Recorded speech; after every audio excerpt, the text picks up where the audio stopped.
बाबर आजम दोबारा कप्तान मुकर्रर। पीसीबी के फैसले से स्टार प्लेयर्स के मद्दाह खुश, लेकिन नाक़दीन खफा। सोशल मीडिया सारिफीन की एक दूसरे से लफ्जी जंग जारी। बाबर आजम के वालिद ने भी बेटे को कप्तानी मिलने पर अहम पैगाम दे दिया।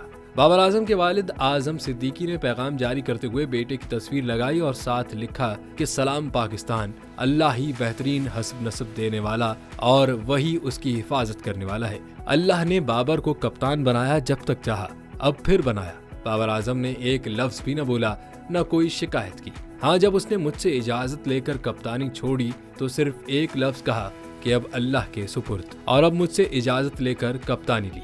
आज इस बंदों के फरमाबरदार बेटे ऐसे ही करते हैं।